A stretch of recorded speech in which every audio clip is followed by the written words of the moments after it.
Gandang araw sa lahat, welcome po ulit dito sa ating channel ang Biyahe y Comida. Maraming salamat sa lahat ng nag-subscribe indeed. Punta tayo sa ating topic, March 7, 2026. Jasmine Curtis nang gigil kay Attorney Ferdy Topacio, dugyot ka. Galit na galit ang aktres na si Jasmine Curtis sa abogadong si Attorney Ferdy Topacio matapos ang mga sinabi nito sa radio program na, Yes, yo. Topacio, sa DWIZ News. Nitong Huwebes, March 5, dinapensahan ng abogado si Quezon City 4th District Representative Bong Suntay matapos itong abash sa social media dahil sa viral, nag-init, statement nito patungkol kay Ann Curtis. Kasunod nito ay ang pagtirada kay Jasmine dahil nagsalita ito para ipagtanggol ang kapatid laban sa kongresista.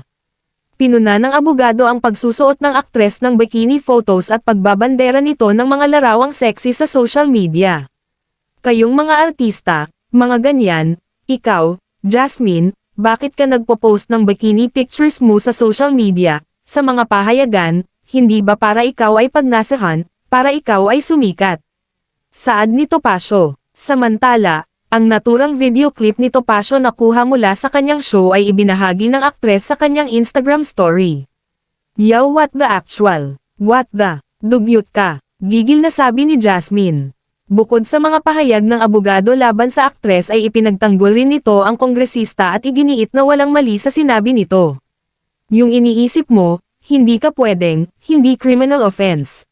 Kahit anong sama ng iniisip mo, may nakita kang babae na gusto mong gahasain, gusto mong halayin, gusto mong daklutin, harapan na, hindi kasalanan yun. Tanggol ni Topacio kay Suntay. Samantala, wala pa namang inilalabas na bagong tugon o pahayag si Topacio kaugnay sa naging real sayon ni Jasmine sa mga sinabi niya. Ikaw, Jasmine, bakit ka nagpo-post ng mga bikini pictures mo sa social media, sa mga pahayagan? Hindi ba para ikaw ay pagnasahan? Para ikaw ay sumikat? Huwag mong sabihin art yun. Huwag mong sabihin ini-endorso mo yung brand ng bikini. O yung resort. BS yan.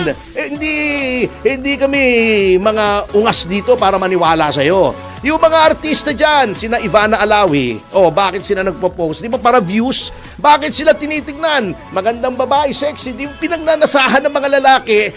Straight talk! Puro tayo, plastikan dito Yan ang hirap dito sa mga Pilipino, puro plastic At yan ang ating latest showbiz chika update for today. Huwag kalimutan mag-subscribe, i-click ang notification bell for more showbiz chika updates at suportahan po ang ating Facebook page. Maraming salamat sa lahat ng nag-subscribe indeed. Magandang buhay sa lahat. Adios.